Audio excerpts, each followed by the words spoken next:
पहले तुम पी और के के बारे में जान लो। हमको पता है, तुमको कोई समझाया नहीं होगा। ये होता है पोटेंशियल एनर्जी और ये होता है काइनेटिक एनर्जी। इसे पी से डिनोट करते हैं और इसे के से डिनोट करते हैं। ये जो पी होता है ये हमेशा किसी भी ऑब्जेक्ट के हाइट के कारण होता है।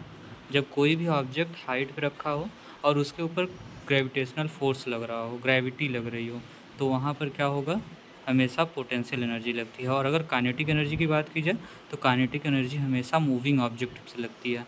मूविंग ऑब्जेक्ट मतलब कोई भी अगर ऑब्जेक्ट स्पीड में है, ठीक है, तो उस पर क्या लगेगा, काइनेटिक एनर्जी लगती है। काइनेटिक और ये पोटेंशियल एनर्जी बताया मैंने, पोटेंशियल एनर्जी हमेशा किस पे, मास पे। कोई भी ऑब्जेक्ट है उसका मास तो होगा ही, उसके मास पे और उसके ग्रेविटी पे प्लस उसके किस पे, अभी बताया मैंने, हाइट पे। हाइट पर डिपेंड करता है। तो इसका अगर हम सब निकालें तो मास को m से डिनोट करते हैं, ग्रेविटी को g से डिनोट करते हैं और हाइट को h से डिनोट करते हैं। तो ये मास हो गया m into G into H हो गया, जिसे अगर इसका यूनिट होगा जूल, क्योंकि ये क्या है, एनर्जी है। एनर्जी की हमेशा क्या होती है, जूल होती है। ये एम जी एच हो गया, जो यहाँ पर हम सब यूज करेंगे क्वेश्चन में। अब पहले काइनेटिक देख लो। काइनेटिक एनर्जी क्या होता है, काइनेटिक एनर्जी हम बताया हमेशा मूविंग ऑब्जेक्ट पे लगता है। मूविंग ऑब्जेक्ट मतलब जैसे कोई भी ऑब्जेक्ट किसी मतलब मूविंग डायरेक्शन में इस डायरेक्शन मूव करता है तो इसमें लगता है, जैसे कि एम हो गया, मास हो गया, वी हो गया। वी क्या है, उसकी वेलोसिटी है, ठीक है। तो जिस वेलोसिटी से वो मूव कर रही है वो उसकी और इसका जो हाफ वो होता है वही क्या होता है, काइनेटिक एनर्जी होता है। मतलब अगर काइनेटिक एनर्जी की बात की जाए तो ये हमेशा मूविंग ऑब्जेक्ट पे लगती है और इसका फार्मूला होता है 1/2 m इंटू वी का स्क्वायर। मतलब कि अगर काइनेटिक एनर्जी की बात की जाए तो ये हमेशा अगर m जितना बढ़ता है उतना काइनेटिक एनर्जी बढ़ती है। अगर फिर से अगर इसकी बात की जाए, इसकी वेलोसिटी, तो वेलोसिटी जितना बढ़ता है काइनेटिक एनर्जी उसकी दोगुनी बढ़ती है, इसीलिए यहाँ पर इसका स्क्वायर लगा हुआ है।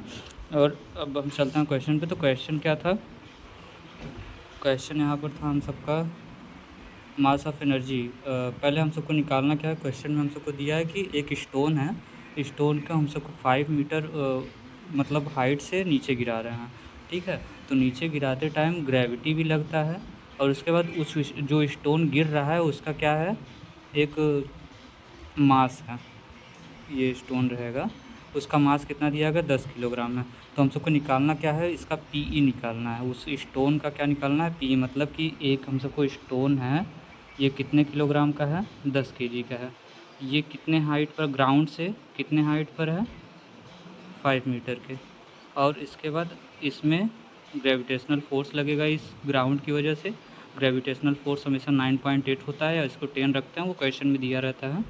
तो यहाँ पर अगर हम सब को ये लगा दें फार्मूला जो यहाँ पर मैंने बताया, ये फार्मूला लगा दो, पी इक्वल टू हो जाएगा m into G into H. P equal to हो जाएगा, m कितना दिया है हम सबको, 10 किलोग्राम, 10 हो गया, इंटू जी कितना 9.8 कर दो, इंटू कर दो 5। अब P इक्वल टू, अगर ऐसे नहीं हो रहा है तो ये 10 का जब इससे मल्टीप्लाई हो जाएगा तो ये क्या हो जाएगा, 98 हो जाएगा, क्योंकि ये डेसिमल 10 की वजह से यहाँ आ जाएगा।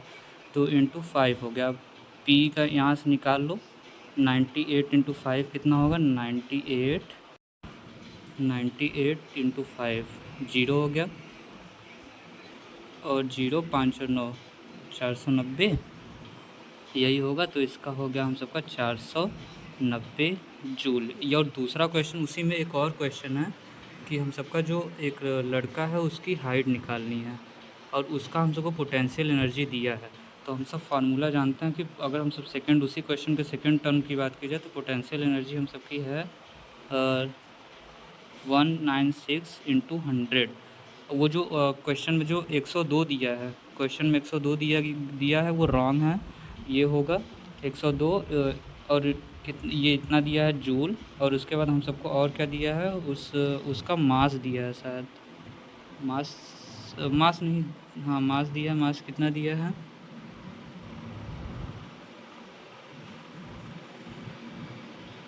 एक मिनट, हाँ, तो हम सब बात कर रहे थे जो उसका एम है वो दिया है हम सबको 40 किलोग्राम।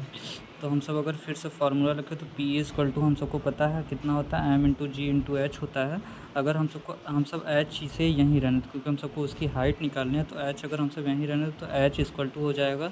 देखो यहाँ पर जी का भी मल्टीप्लाई हुआ है, एम का भी मल्टीप्लाई हुआ है, दोनों का जब इधर मल्टीप्लाई हुआ इधर आने पर क्या हो जाएगा, डिवाइड हो जाएगा। तो ये हो जाएगा पी ई अपॉन में एम इंटू जी।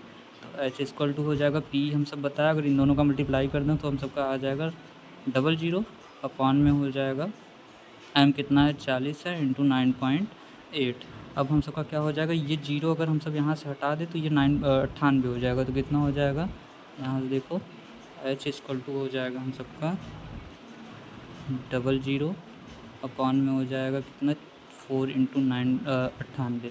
तो अब इसका मल्टीप्लाई कर लो और इससे क्या कर दो, डिवाइड कर दो। तो कितना हो जाएगा ये 98 का अगर हम 4 बार कर दें मल्टीप्लाई तो 2 हो गया, 3 हो गया, 9 36 3 39 392 हो गया ये।